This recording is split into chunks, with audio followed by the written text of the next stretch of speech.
Y como siempre es un gusto y un honor platicar contigo, doctor Javier Tello, especialista en políticas de salud. ¿Cómo estás? Gracias por aceptar la comunicación. ¿Qué tal, Magda? Qué gusto. Buenas tardes. Oye, doctor, platícanos, por favor, a ver, ¿qué nos pasó? ¿Y por qué te lo pregunto? Porque en México arrancó primero la vacunación, pero ahora resulta que estamos, si no me falla el dato, en el 8º lugar de América Latina. ¿En qué momento? Bueno, sí, es muy raro porque para fines prácticos estamos en los últimos lugares en el desempeño del continente en avances para vacunación. Y es obvio que, bueno, ya a este punto no podemos negar que lo que se buscaba era tener un mensaje, ¿no? Íbamos a ser el primer país, íbamos a tener un regalo de Navidad, íbamos a arrancar antes que todos, aunque en la práctica arrancamos Chile, ¿no?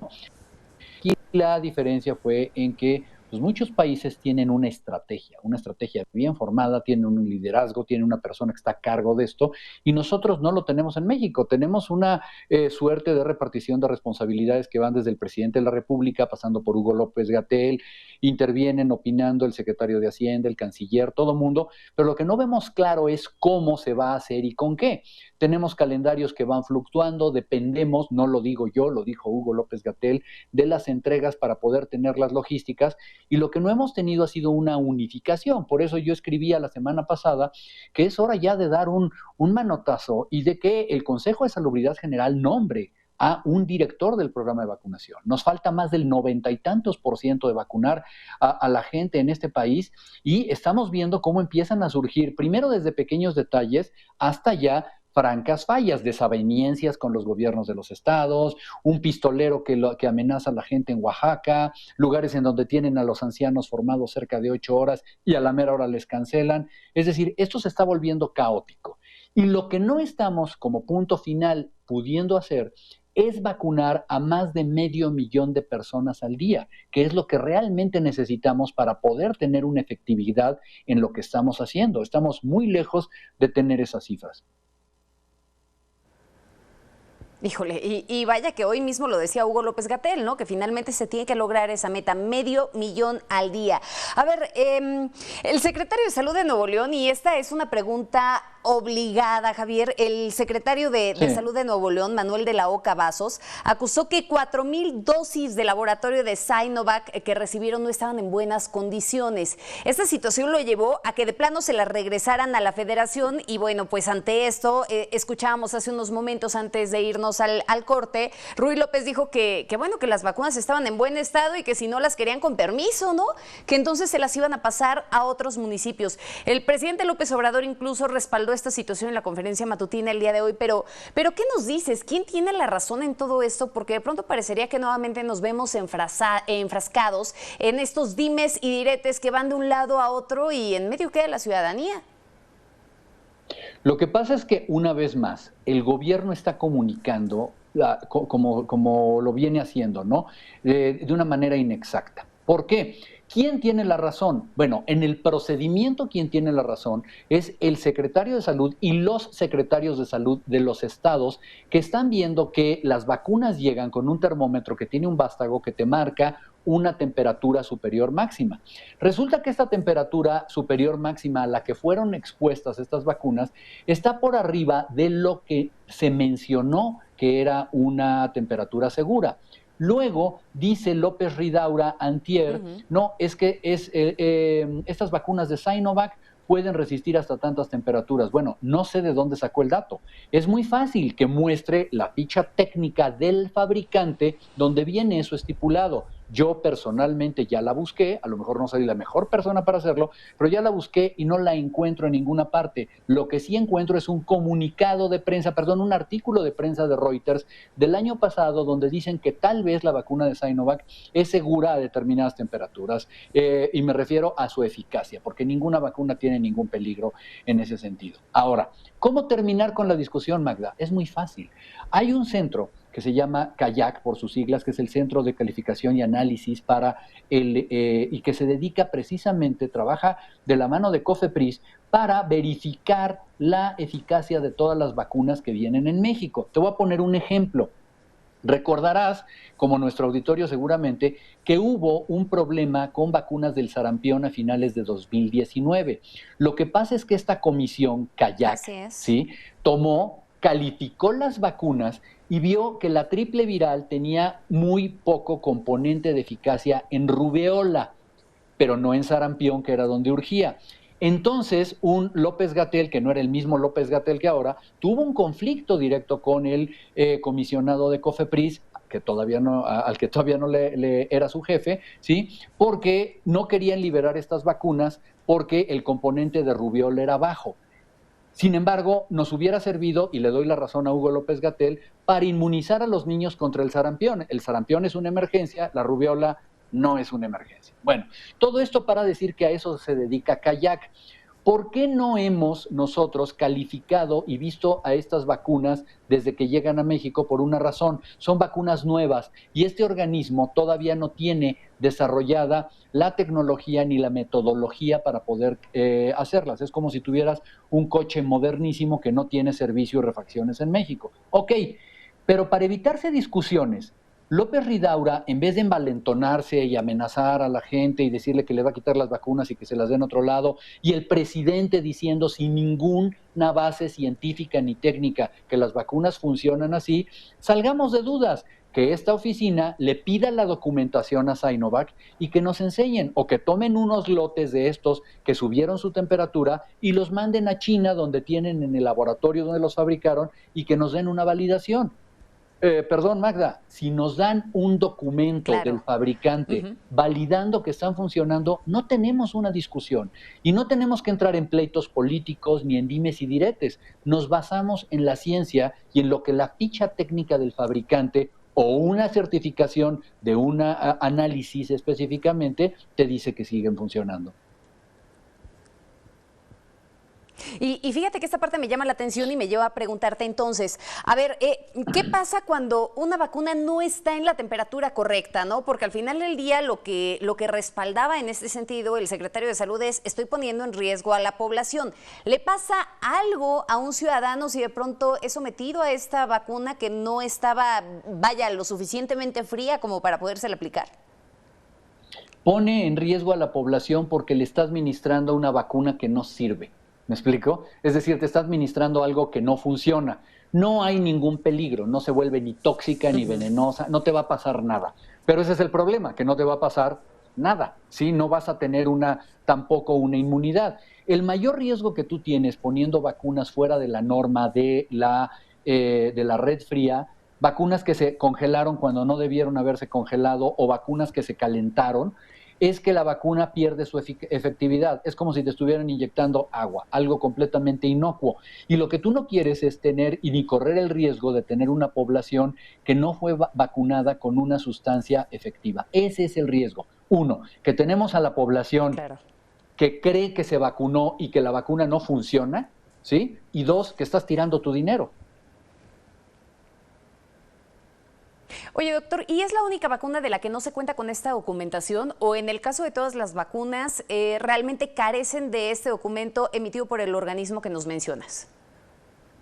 No, ninguna de las vacunas ha sido probada en México porque son nuevas. Para que tú tengas estas técnicas de validación analítica, necesitas tener montajes de pruebas de laboratorio. Si tú me dices, oye, van a llegar las pruebas, llega la vacuna de influenza, por ponerte, ¿sí? Llega a México y lo que hacen es que se toman muestras, se ponen resguardo, se toman muestras, se van al laboratorio, se ve su efectividad, se liberan las muestras y sale de la aduana. Esto toma tiempo, toma algunas semanas. Estamos en una emergencia. No tenemos tiempo de hacer esto, pero además no tenemos montados estas metodologías porque las vacunas las acaban de inventar. Vamos a tardar meses en tenerlo así y cuando vengan próximas cosas, el año que entra tal vez, ya lo podremos tener. Hoy todos bajo esta modalidad de uso de emergencia nos valemos de exactamente las reglas del juego que nos dé el fabricante y va a decir el fabricante. ¿Te acuerdas, perdón, Claro. que estas vacunas estuvieron detenidas porque ese papel donde decía que les habían hecho su certificación de origen no lo teníamos y eso es completamente legal y válido. No puede entrar Así al es. país algo que no tenga un documento. Bueno, ese documento seguramente te dice que son válidas, que son efectivas y que son estables de acuerdo a las pruebas que les hicieron en China. Hasta ahí estamos bien. Mi único problema es que lo que Claro. dice López Ridaura y lo que dice el presidente de la República se valide con un documento técnico, que nos muestre en la ficha. Y perdón, pero ya pasaron 72 horas, nos Así es. hubiéramos ahorrado saliva, pleito y problemas políticos, sencillamente si nos dieran a conocer la certificación de Sinovac que dice la vacuna es efectiva después de tantas horas de mantenerse arriba de tanta temperatura. Nadie tendría ningún problema. Y que sabes qué, doctor, me parece que nuevamente estamos cayendo en lo mismo que pasó en su momento con Sputnik y demás. Lo único que siempre se ha pedido es el hecho de que se transparente la información, de que se muestren los Claro. documentos para que se dé garantías y certeza en ese sentido. Ahora, dime una cosa, porque hemos visto y lo mencionabas ahora al inicio de esta charla, ¿no? Vimos conatos de bronca importantísimos en Oaxaca, vimos también pues mucho desastre en su momento, también cuando inició la vacuna en algunos otros municipios como en Ecatepec, Estado de México, contrario ahora a lo que está sucediendo en la capital mexiquense, en donde inclusive ahora ya están empezando a inocular a los adultos mayores sin que se bajen de su auto, ¿no? ¿Qué nos dices de este tipo de estrategias para poder agilizar en los distintos estados y cuáles son esos fragmentos que deberíamos de estar tomando de las distintas entidades que ahora ya comenzaron con la aplicación de las vacunas? Curiosamente, esto se analizó en un artículo científico en el mes de octubre del año pasado, en donde decían la respuesta a la gran campaña o a la gran vacunación en el mundo son los macrocentros de vacunación. Y claramente lo decían, este no es el tipo de vacunas al que tú puedes ir a tu consultorio de la esquina, porque si no vas a tener un descontrol enorme. Número uno, se tienen que tener centros de gran tamaño, donde puedas recibir a una gran cantidad de población. Dos, en esos centros tienes que tener muchas mesas que agilicen la movilización, que eviten que la gente esté parada afuera, porque esto te ocasiona desde problemas de incomodidad hasta un descontrol y problemas sociales, como ya lo has visto. Además de que seamos honestos, no es una manera humana de tratar a la gente, ¿no? Punto número 3, tienes que tener a la gente necesaria vacunando, menos gente haciendo bola y más gente vacunando, para que entren y salgan de una manera rápida y efectiva. Y 4, necesitas un sistema informático que lamentablemente no tenemos en México. Desde para hacer reservaciones, insisto, ¿cómo es posible que pueda yo agendar en una computadora la verificación de mi coche o la cita para el pasaporte y que no haya podido hacer esto de una manera bien? Ahora, lo que se debió haber hecho con un liderazgo, si existiera, y con una estrategia, hubiera sido un manual de procedimientos y de requerimientos y decirle a los estados desde el mes de diciembre, cuando lleguen las vacunas, para que les demos vacunas, me van a tener ustedes que garantizar que tienen estas instalaciones en este número, tantas instalaciones de tal tamaño por cada porcentaje de su población, con esta gente entrenada, para que yo les pueda ir dando vacunas y ustedes las puedan ir aplicando correctamente. Y no solamente dárselas al municipio de no sé dónde en el estado de Oaxaca, que estamos viendo en la pantalla, ¿sí? Para que digan, ¿sabes qué? Es que me dijeron que iban a llegar, pero ya no llegaron y ahora se aguantan y hay pleito y sale un pistolero. O sea, ¿cómo llegamos a esto, Magda? Es absurdo. Híjole, y que es verdaderamente lamentable, ¿no? Porque además terminaron poniendo más en riesgo a la gente justamente allá en el estado de Oaxaca. Ahora déjame pasar a otra preocupación, porque 9 países en Europa suspendieron la aplicación de la vacuna de AstraZeneca por temor a que se empezaran a formar coágulos, ¿no? No sé si concretamente fue un lote el que estaba mal o qué fue lo que pasó ahí. Tendría que ser una situación que comenzara a preocuparnos en el país, dado que es una vacuna a la que también le hemos apostado muchísimo. No, las vacunas estadísticamente han demostrado tener una seguridad. Lo que estamos viendo es el efecto mediático, hay que decirlo en el buen plan, de que, o sea, la noticia, lo que ocurre ante lo que se llama un recall, vamos a detenerlo, vamos a recuperarlas, en lo que analizamos la situación. Siempre hay una medida de farmacovigilancia. Todas las sustancias médicas, todos los fármacos y todos los biológicos están sujetos a farmacovigilancia. Cualquier cosa que le pase a una persona que está concomitantemente con un tratamiento o con una inmunización, es objeto de esta farmacovigilancia.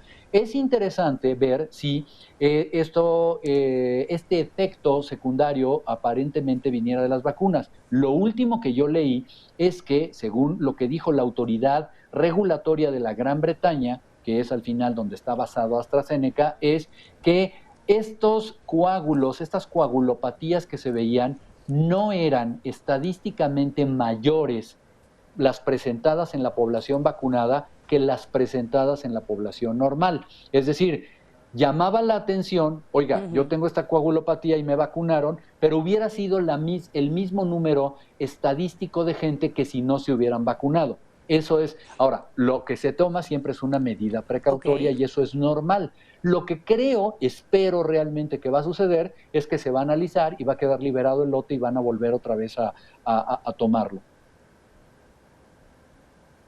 Bien, entonces no es un asunto de preocupación para la gente que ya fue inoculada en México con la vacuna de AstraZeneca. Ahora déjame pasar al siguiente tema.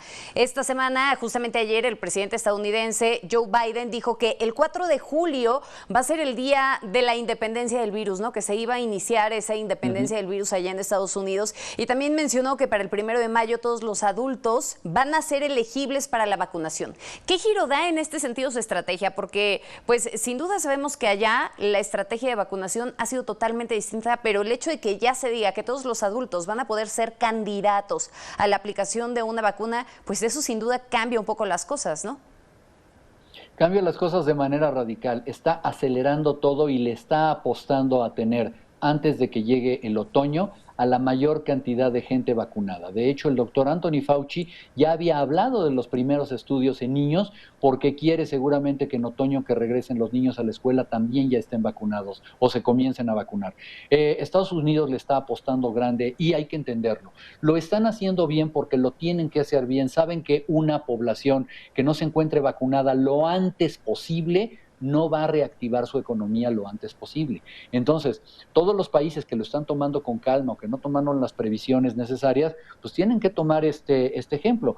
Ejemplos de países como Israel, como Chile, como la Gran Bretaña, que lo hizo un poco por el miedo de estos enclaustramientos y la mortalidad tan grande que tuvieron, y Estados Unidos, que vino haciendo las cosas mal en el último año y ahora el presidente Biden afortunadamente las está corrigiendo. Yo creo que el mayor atributo es que ha tenido un sentido de urgencia por sí vacunar a la gente, le ha hecho caso a los científicos y lo más importante, Magda, está participando todos. El hecho de que le abra las puertas a todos los adultos a partir del 1 de mayo no es una casualidad, significa que tiene cientos y cientos de lugares en donde aplicar una vacuna. Obviamente, tú pones los filtros porque necesitas una disponibilidad y necesitas lugares para aplicarla. Hoy sabemos que ya él tiene asegurados cientos de millones de dosis y que tiene a miles de sitios para vacunar gente y por eso puede darse el lujo de abrirlo a todos los adultos de cualquier edad. Oye, bueno, y es que tiene los sitios, pero además tiene las vacunas, ¿no? Que yo creo que esa es la gran diferencia también de pronto con nosotros. Muchísimas gracias, doctor. Ha sido como siempre un gusto poder charlar contigo. Mantengámonos al habla. Gracias, Magda, que estés muy bien. Bonito fin.